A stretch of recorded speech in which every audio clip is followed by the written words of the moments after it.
What is going on, my friends? Happy Monday to you. It is Monday, right? Monday, March 1st. Hard to believe we're rolling right into March, and the March Madness is about to begin as we talk Alabama basketball in this episode of SEC Insider.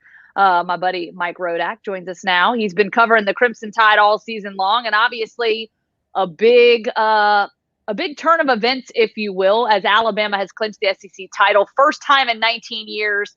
So I just want to start by getting a quick summary of how the Alabama Crimson Tide got there from start to finish. I know some would say they could have clinched it sooner, but here we are. They get the SEC title. How did they get here 19 years later? Right. Well, it certainly helps when you don't have Kentucky kind of looming over the conference, as has been the case for a long, long time. And, it's been a down year for Kentucky.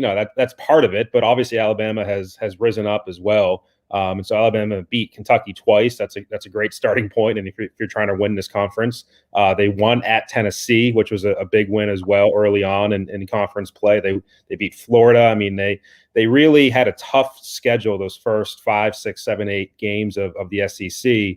It's been easier lately, but that getting through that first part of the schedule pretty much perfect up until they lost at Missouri. I think went a long way to kind of giving them some breathing room here. And they lost at Missouri, they lost at Oklahoma non-conference, and they lost at Arkansas, but kind of taking care of business against every other team that they were supposed to beat. They didn't have those slip-up games like they had last year when Vanderbilt came into Coleman Coliseum and beat them. So it's just a combination of all that kind of coming together and having the best season that they've had in quite some time. I mean, they still have a chance here. They're 14-2 in the SEC. If they win these final 2 games, then that's a 16-2 season, and they've only done that once before. That was 86-87. So, you could call it, their best season in 20 years, 30 years. I mean, it depends on how you want to measure it, but it's certainly a change of pace, around Alabama basketball.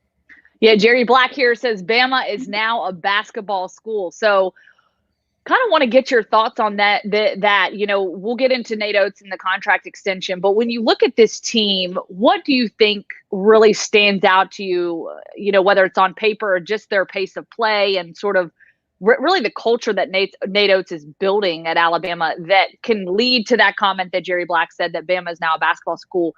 How do you create that culture that could have a longer shelf life than what Alabama fans are accustomed to having on the basketball court?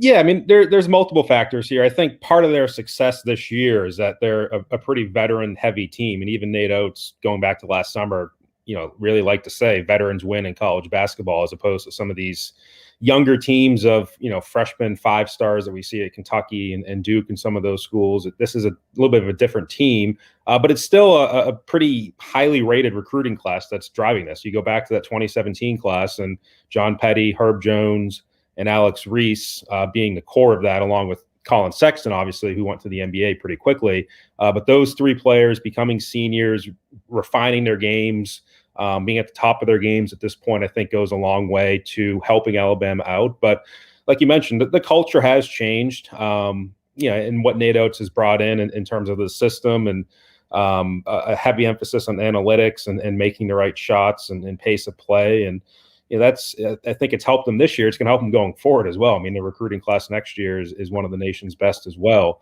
But yeah, it's an overall change in just the direction of the program, and have to see how far it goes this March. Obviously, there's still a lot of work that they have to do, and they have to make sure that they're peaking at the right time. That they weren't playing their best basketball back in January, that they're going to be playing it in March. But it certainly seems as though overall the course of the program is headed in the right direction. Yeah, no doubt, especially as a team that really came into the season. I guess the preseason numbers or preseason polls had them, I guess, finishing number 5 in the SEC, if I'm not mistaken there. And, at this point, obviously clinching the SEC title, they get a 1 seed in the SEC tournament that tips off next Friday. So we'll be keeping our eyes on that. I want to talk more about Nate Oates' contract extension, how he's really changing the expectations at Alabama. He gets a new deal. It now runs through March 14th of 2027. So they extend that deal. That's a pretty hefty deal. His salary fee will increase. $3.225 million annually. His previous contract was just under $2.5 million a year through the 2023-2024 season. And so the expectations are obviously high.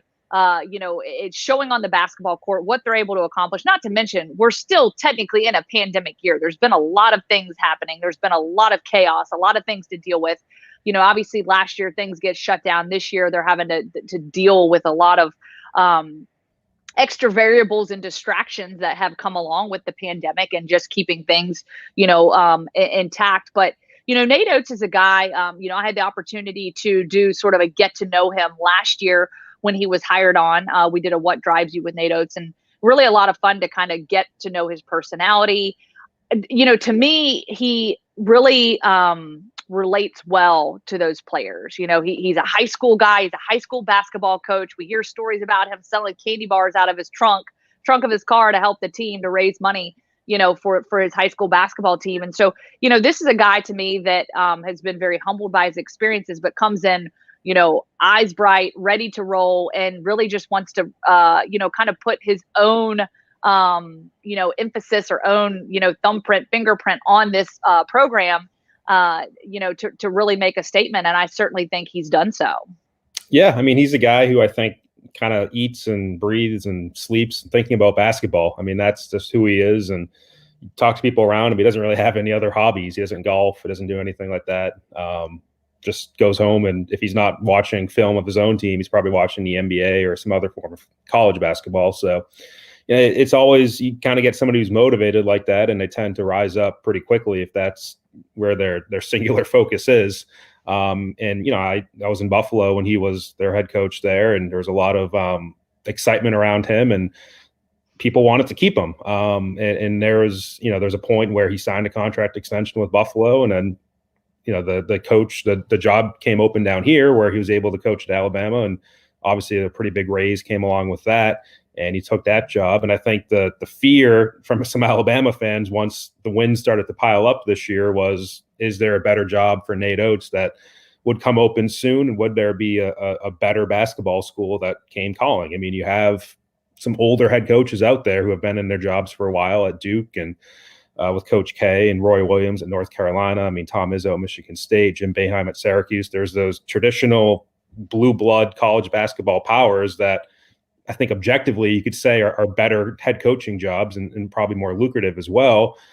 And Nate Oates, given the success that he's had early on in his head coaching career here, is probably looked at as a fast rising candidate who could fill those jobs eventually. So I think Alabama tried to move quickly on him and prevent that from happening. The buyout was increased in his contract, and they were pretty open about that. Greg Byrne, the athletics director, actually put that in his statement that he put out on the extension, basically is saying this is a commitment from both sides to each other. And then Nate came out as well and said that he's not leaving, that he enjoys it here and wants to win here and believes he can win here. So, it certainly seems like for the foreseeable future, at least, that he'll be here. And, there's the resources. It's the SEC. I mean, this is still high level basketball. You have top 10 teams, Alabama included, that are here. So, it's a good situation for him. And I think, long term, is he going to be the head coach at Alabama for 20, 25 years? I don't know. But I think for at least the next few years, it seems like he's going to be here. Yeah, and one thing that continuously comes up, and I actually did a What Drives You with Greg Byrne, which seemed like yesterday too. And the big question: when are the facilities coming? When is Coleman Coliseum going to get its makeover? When are we going to be able to compete with the big dogs, so to speak? How do you think the success of this basketball team kind of lends itself to maybe expediting some of that, so that Alabama can have those facilities and obviously get the funding that it needs to, not necessarily maybe build a new arena, because I know that was something that kind of went back and forth in the conversations with Coach Byrne, when I was talking to Nate Oates, but obviously with Greg Byrne and, the athletics department there. There's a lot more that goes into it. It's not, I think a lot of people just think this money is just pouring in, but a lot of people have said, if you could take a vote, you want to just see Coleman bulldozed in a brand new facility. But it's not, I guess, quite that simple. What are some of the latest things that you've heard in terms of when those facelifts could potentially happen and, what that would potentially look like? Yeah, I mean, people do have to remember that there's only two sports that make a profit at Alabama, and that's football, which makes a very large profit, and then basketball, men's basketball, which makes a much smaller profit. So you're right. It's not like there's a ton of money flowing in, and the way Greg Byrne has put it is, the renovation itself, the new arena or renovated arena, whatever it might be, wouldn't be enough to pay for the cost of it. The new revenue stream that you have coming in. So, in his words, it basically has to be filled through fundraising, and it does seem like there's been an uptick. Just in what he's mentioned himself. There's that fan who put the billboards up in Tuscaloosa about rebounding a couple weeks ago, and Greg Byrne got on the phone with him, and I guess he made a donation, and that's the sort of thing that they need to do if they do want to see a renovated arena or a new arena. It doesn't seem like they've ruled out either possibility right now. They did have that rendering that they made of a renovation for Coleman a couple years ago with that whole $600 million fundraising plan, but it does seem fluid. It doesn't seem like it's anything that's going to happen anytime soon. So, for Nate Oates, I even asked about it a couple weeks ago when he had the extension, and he basically said, a new arena is nice, but they spend 85-90% of their time in the practice facility. And that was just renovated a few years ago, I think 2016. So it's probably more of a amenity for fans than it is for the players. Yeah. And, I think it would bring in more money if they have these club areas and, increase suites, and that's the real money making of arenas. And if you can get fans excited about the program, get more corporations involved, buying those and people coming down for games, obviously that's going to help things out. But, you can't really put the cart too far ahead of the horse either. I mean, they still need to come out here in the SEC tournament and show something, and come out in Indianapolis in a couple weeks too and show something in the NCAA tournament. Otherwise, some of this momentum and the fervor, I think, will die down a little bit. There's still something to prove for this team this season. Yeah, still a long way to go. Obviously, 2 games left in the regular season. One of those being tomorrow night, Auburn, Alabama, ESPN2, 6:00 Central. Just give us some notes and nuggets as we head into that game and what we can expect. And again, I realize they've clinched the SEC title, but to your point, they got to keep this momentum and obviously winning handily and being able to do that to close out the season against Georgia at the end of the week and then heading into the SEC tournament. Yeah, so obviously Auburn doesn't have a postseason. They've taken themselves out this year, so they won't be in Nashville next week for the SEC tournament. And that might play a role in whether or not we see Sharif Cooper, who was the star, freshman who came in. His first game was against Alabama back in January. That was in Auburn, and he really went off that day. He had a great game. And if he doesn't play, and right now it seems like he didn't practice today, is our latest word from Gianna. And he'll still make the trip to Tuscaloosa, it sounds like. But whether or not he plays, I don't know if there's a decision on that yet. But Auburn really gave Alabama a tough time in that January game. I mean, it was back and forth. There was a bunch of lead changes in the second half, and I think it was a 4-point game was the final. And obviously these two teams have really duked it out the last couple of years. Had that close one in Auburn last year in overtime. So it's going to be a fast-moving game. I mean, two teams that really play fast and like to shoot the ball. And obviously a game where even though Auburn's kind of just finishing out, playing out the string right now, there's still some passion involved, and I think some emotion for players, just given it is Alabama and Auburn. I'm sure, fans will show up for this game as well. Yeah, definitely. A momentum boost, no matter what it is. Obviously, when you're always playing Auburn, certainly goes a long way. And of course, we all know, don't call it the Iron Bowl of basketball, right? That's something that fans, we kind of joke about that. But definitely some exciting times in Tuscaloosa, and hopefully they can close things out on a high note. Again, Auburn, Alabama, tomorrow night, ESPN2, 6:00 Central.